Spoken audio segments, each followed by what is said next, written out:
大家好，我是丽姐，欢迎大家来听相亲故事，感谢大家的订阅。今天要跟大家分享的故事，是我帮助一对跨海姻缘中遇到的风波。我从业这么多年，见证了不少两岸婚恋故事，有甜蜜的，也有酸涩的。这一次的故事可真是让我印象深刻，差点把我这个老红娘都整不会了。事情是这样的，去年冬天，我们平台上认识了一位叫小雨的姑娘，山东人，28岁，在上海一家金融公司工作，年薪30多万，颜值高，身材好，性格也温柔大方。这样的条件在我们平台上绝对是香饽饽，但小雨却一直没找到合适的另一半。丽姐，我感觉身边的男生要么就是太油腻，要么就是太幼稚，找不到那种真正能聊得来的。小雨在视频咨询时对我说道，我当时就笑了，这种情况我见多了。那你有没有考虑过拓宽一下自己的交友圈呢？比如说考虑一下台湾的男生。小雨眨了眨眼睛，台湾男生，他们和大陆男生有什么不同吗？哎呀，当然不同啦！我连忙解释，台湾男生大多数比较绅士儒雅，受日本文化影响，做事细致，对女生也体贴周到。而且现在两岸交流这么频繁，跨海恋爱也不是什么难事。其实我这么一说，还真不是瞎忽悠。我们平台上有不少台湾优质单身男士，很多都是高学历、事业有成的，只是因为工作忙或者社交圈窄，所以才通过我们这种专业平台来寻找另一半。就这样，我给小雨推荐了几位台湾男士的资料，其中有一位叫阿恒的，今年32岁，台北人，在一家科技公司担任产品经理，年薪大概折合人民币40多万，身高180厘米，长相斯文，平时喜欢健身、摄影和旅行。这位感觉还不错哦。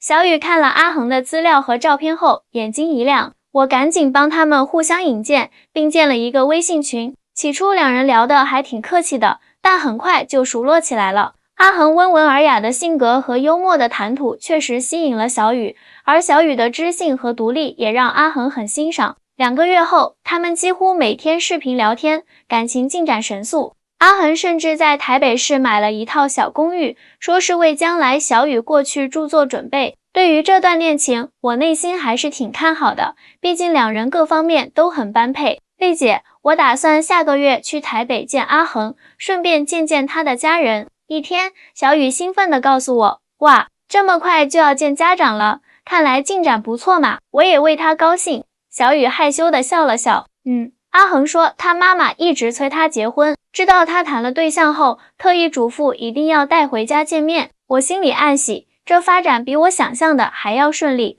不过作为一个经验丰富的红娘，我还是提醒他，两岸虽然同文同种，但文化习俗还是有些差异的。你去之前可要做足功课哦。放心吧，丽姐，我已经在网上查了很多资料了。小雨信心满满的说。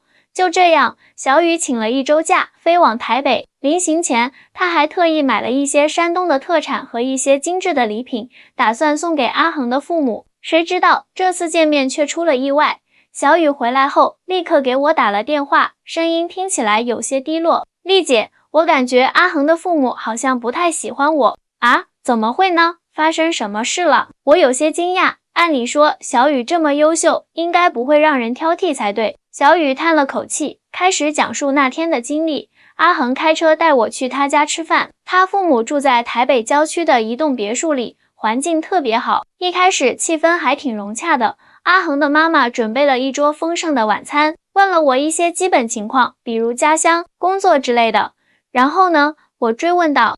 吃到一半，阿恒的爸爸突然问我，你真的不是来骗户口的吗？小雨学着台湾腔调，当时我整个人都冻结了，不知道该怎么回答。啊？这么直接啊？我也被这个突如其来的提问惊到了。小雨继续说道，是啊，我当时真是尴尬到不行。阿恒也很尴尬，赶紧打圆场说我在上海工作条件很好，根本不需要骗什么户口。但他爸爸却说，听说很多大陆女孩嫁到台湾就是为了拿身份证，然后把家里人都接过去。我明白了，这是典型的两岸婚恋中的刻板印象问题。尽管现在是2025年了，但一些老一辈的台湾人，尤其是那些没有经常接触大陆的，可能还保留着对大陆的刻板印象，认为大陆还是很落后、很穷。大陆姑娘嫁到台湾是为了过上更好的生活，那你怎么回答的？我问道。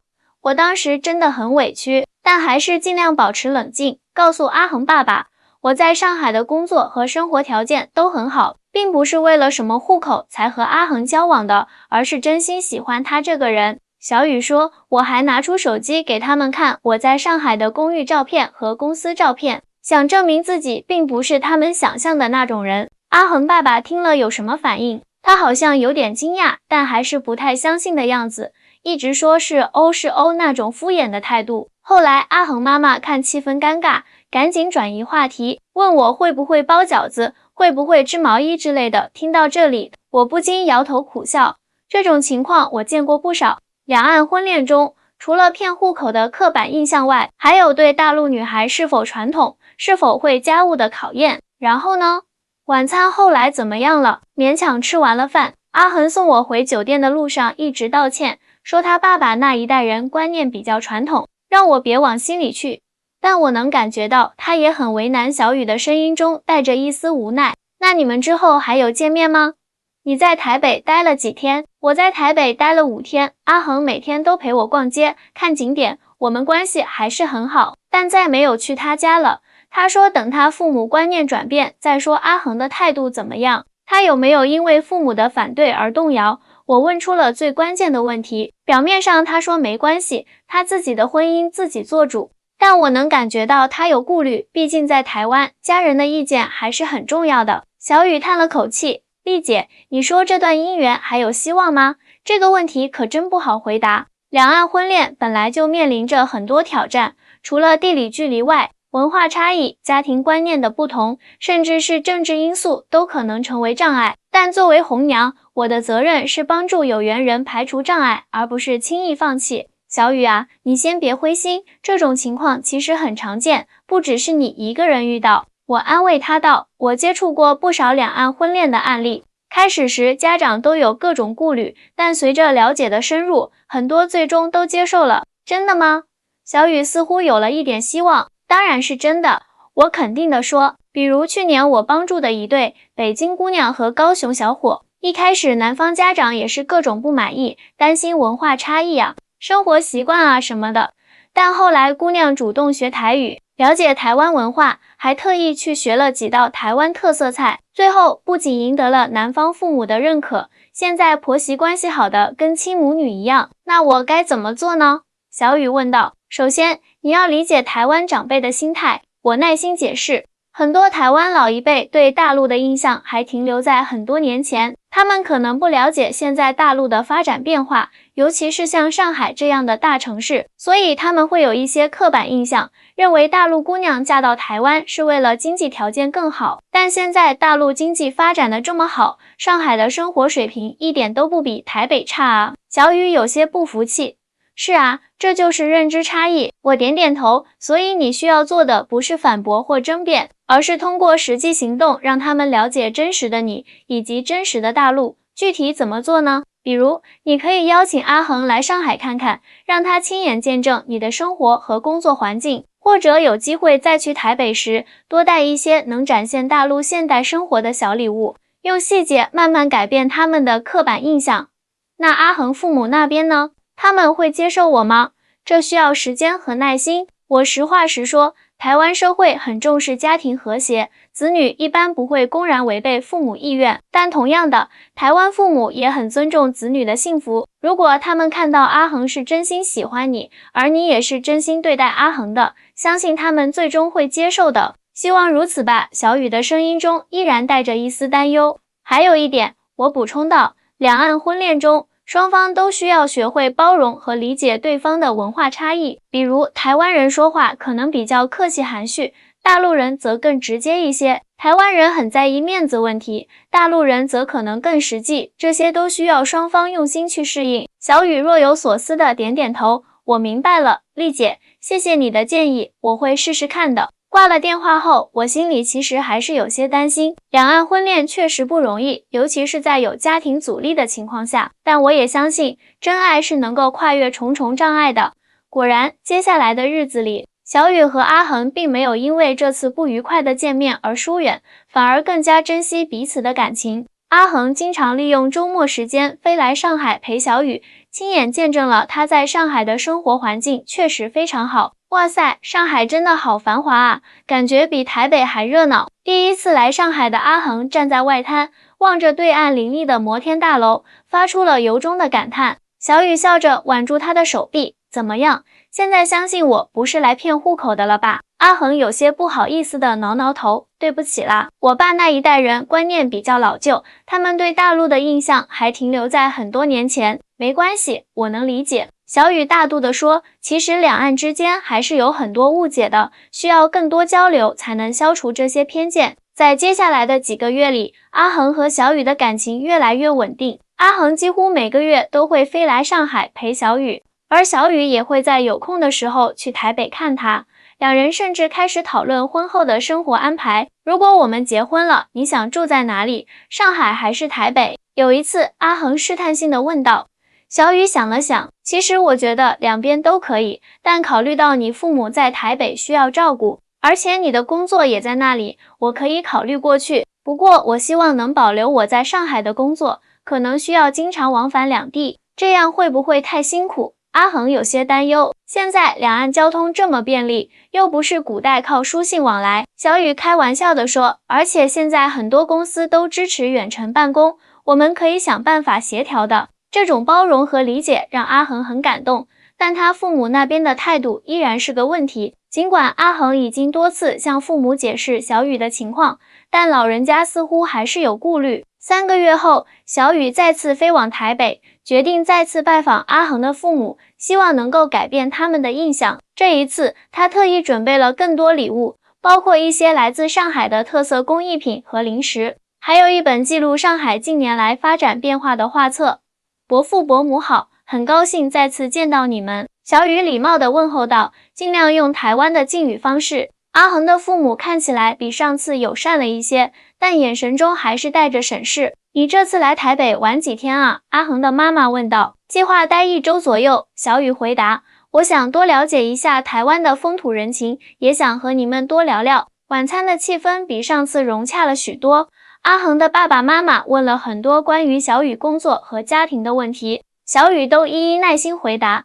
听说你在上海买了房子？阿恒爸爸突然问道。是的，3年前买的，90平米左右，是个2室1厅的小公寓。小雨如实回答。那现在上海的房价很高吧？确实不便宜。我当时买的时候，差不多7、8万人民币1平米。这个数字明显让阿恒的父母有些惊讶，因为折算下来，这套房子的价值已经超过了他们在台北郊区的房子。你一个人住那么大的房子，不会太空吗？阿恒妈妈问。小雨笑了笑，其实还好，平时工作忙，也没太多时间在家，而且有时候父母会过来住几天。聊着聊着，话题自然而然地转到了两岸差异上。小雨啊，阿恒妈妈放下筷子，直接问道，你觉得台湾和大陆有什么不一样？这个问题有点敏感。小雨想了想，谨慎地回答，我觉得两岸同文同种，很多基本价值观是相通的，比如重视家庭、尊老爱幼，但也有一些生活习惯和思维方式的差异。比如，我感觉台湾人做事更细致，更注重过程和细节，而大陆人可能更注重效率和结果。那你喜欢哪种生活方式？阿恒爸爸追问。我觉得两种都有各自的优点，可以互相借鉴。小雨巧妙地避开了可能引发争议的回答，就像阿恒，我就很欣赏他身上那种做事认真、细致又不失效率的特质，这可能就是融合了两地文化的优点吧。阿恒在一旁听得连连点头，为小雨的机智点赞。饭后，小雨主动帮忙收拾餐桌，并从包里拿出带来的礼物。这是我特意从上海带来的，希望你们喜欢。阿恒的父母打开礼物，看到那些精美的工艺品和画册，脸上露出了惊讶的表情。哇，现在的上海这么漂亮啊！阿恒妈妈翻看着画册，惊叹道。是啊，这些年发展得很快。小雨借机介绍道，其实现在两岸的生活水平都很高，只是发展模式和侧重点有些不同。台湾在环保、文创方面做得很好，大陆则在科技、基建方面发展得比较快。这次见面比上次顺利多了。临走时，阿恒的妈妈甚至还特意嘱咐阿恒要好好照顾小雨，别让人家女孩子总是一个人跑来跑去。回酒店的路上，阿恒忍不住感叹：“你真厉害！”我爸妈这次态度明显不一样了。小雨笑了笑，其实是你父母心软了，我能感觉到他们都是很好的人，只是对大陆不够了解，有些担心而已。我爸其实私下跟我说，他觉得你比他想象中优秀很多。阿恒揽住小雨的肩膀，我想他们开始接受你了。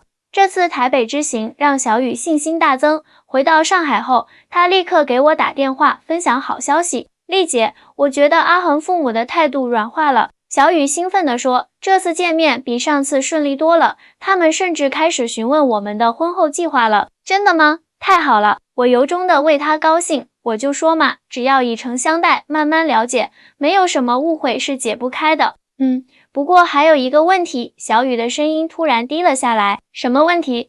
就是婚后到底住在哪里的问题。阿恒希望我能去台北定居，因为他需要照顾父母，而且他的事业也在那里。但我在上海的工作也很好，如果就这样放弃，有点可惜。这确实是两岸婚恋中常见的难题。我思考了一会儿，说道，这种情况下，可能需要双方都做出一些妥协。比如前几年，你可以尝试在台北发展，如果实在不适应，再考虑其他办法。或者你们可以先两地分居一段时间，等感情更稳定了再做决定。我也是这么想的。小雨赞同道，而且我们已经讨论过了，如果我去台北，可能会先尝试远程办公，实在不行再找新工作。阿恒说他公司在大陆也有分支机构，将来如果有机会，他也可以申请调到上海或者深圳工作。看来你们已经考虑得很周全了吗？我笑着说，这就对了。婚姻本来就是相互包容、共同成长的过程。就这样，小雨和阿恒的感情继续稳步发展。半年后，阿恒终于向小雨求婚了，而小雨也毫不犹豫地答应了。两人决定先在台北举行婚礼，然后再去上海补办一场，让两边的亲友都能参加。太好了，恭喜你们！得知这个消息后，我激动地说，什么时候办婚礼？需要我帮忙吗？谢谢丽姐，婚礼定在3个月后。小雨甜蜜地说，对了，我想特别邀请你来参加我们的婚礼，毕竟没有你的牵线，就没有我们的今天，一定去。这可是我的成功案例，怎么能不去见证呢？我爽快地答应了。终于，婚礼当天到了，台北的天气格外晴朗，阳光明媚。婚礼在一座临海的教堂举行，布置得简约而浪漫。当小雨挽着父亲的手臂，缓步走向等候在红毯另一端的阿恒时，我在台下忍不住红了眼眶。作为一个红娘，我见证过无数对新人的结合，但每一次都会被真爱的力量所感动。尤其是像小雨和阿恒这样，克服了地域、文化、家庭各方面的障碍，最终走到一起的爱情故事，更是让人动容。婚礼上，阿恒的父母看起来很开心，阿恒爸爸甚至主动找我聊天。谢谢你介绍这么好的女孩给我们家阿恒，他诚恳地说，一开始我们确实有些担心，但现在看来是我们多虑了。小雨真的是个很棒的女孩，我们很幸运能有她这样的儿媳妇，是阿恒有福气才能娶到小雨这样的好姑娘。我笑着回应，两个人能相爱本就是缘分，无关出身和地域。婚礼后的宴会上，小雨特意换上了一件旗袍，向所有人展示她对中华传统文化的尊重。台下的宾客纷纷鼓掌，台湾的亲友们也对这个来自大陆的新娘多了几分欣赏。酒过3巡，阿恒的妈妈悄悄把我拉到一边，有些不好意思地说，丽姐，当初是我们太狭隘了，以为大陆姑娘就是来骗户口的，现在我们才知道，小雨不仅不是来骗什么的，她的条件甚至比我们家阿恒还好。我们真的要谢谢你，给我们家带来这么好的儿媳妇。缘分使然，缘分使然。我笑着摆摆手，两个相爱的人能走到一起，这才是最重要的。婚礼结束后，小雨和阿恒在台北定居下来。小雨的公司允许他远程办公，只需要每月回上海1-2次开会。而阿恒也在积极申请调往上海分公司的机会。1年后，小雨怀孕了，这个好消息让两家人都非常高兴。阿恒的父母彻底放下了对小雨的成见，开始频繁往返于台北和上海之间，帮助小雨坐月子，照顾小孙子。丽姐，谢谢你当初没有让我放弃。怀孕7个月的小雨坐在我面前，幸福地抚摸着隆起的肚子。如果不是你的鼓励和指导，我可能早就因为那句“你真的不是来骗户口的吗”而退缩了。傻丫头，哪有那么容易就放弃的道理？我笑着说，真爱是会经受考验的，而你们的爱情已经通过了考验，证明了自己的坚韧。回顾这一路走来，我不禁感慨万千。作为一名红娘，我见证过无数爱情故事，有甜蜜的，也有遗憾的。但像小雨和阿恒这样跨越海峡、跨越文化差异，最终修成正果的故事，总是特别令人动容。这个故事也让我再次认识到，两岸婚恋虽然面临着诸多挑战，但只要双方都怀着真心，愿意相互理解和包容，就没有什么障碍是无法跨越的。在我看来，两岸婚恋中的挑战主要来自以下几个方面。首先是刻板印象和偏见。虽然现在大陆经济发展迅速，很多城市的生活水平已经不输台湾，但一些台湾人，尤其是老一辈，可能还停留在对大陆落后贫穷的印象中，因此会有骗户口这样的偏见。同样，一些大陆人也可能对台湾有误解，认为台湾很小资，生活节奏慢，工作不够拼搏等。其次是生活习惯和价值观的差异。尽管同为中华文化圈，但台湾受日本、美国等地影响较深，在一些生活细节和处事方式上确实与大陆有所不同。比如，台湾人普遍比较注重礼节和细节，说话比较含蓄，而大陆人则可能更加直接和效率导向。第三是现实问题，比如户籍、工作、居住地等。两岸通婚涉及到身份证件、工作调动、家庭安排等一系列实际问题，需要双方共同协商解决。最后，可能还有来自家庭和社会的压力，无论是台湾还是大陆，家人的意见对婚姻都有很大影响。如果家人持反对态度，会给恋爱双方带来不小的压力。但我相信，随着两岸交流的加深，这些问题都会逐渐得到解决。越来越多像小雨和阿恒这样的跨海姻缘，将会成为连接两岸的情感纽带，促进两岸人民的相互了解和认同。作为红娘，我见证过无数对有缘人牵手成功，但每一对都让我相信，爱情的力量是伟大的，它能跨越重重障碍，最终让两颗真心紧紧相依。所以，如果你也遇到了跨海的爱情，不要轻易被困难打倒，只要坚定信念，保持包容和理解，相信一切阻碍终将被真爱化解。好了，今天的故事就讲到这里，感谢大家的收听，我是丽姐，我们下期再见。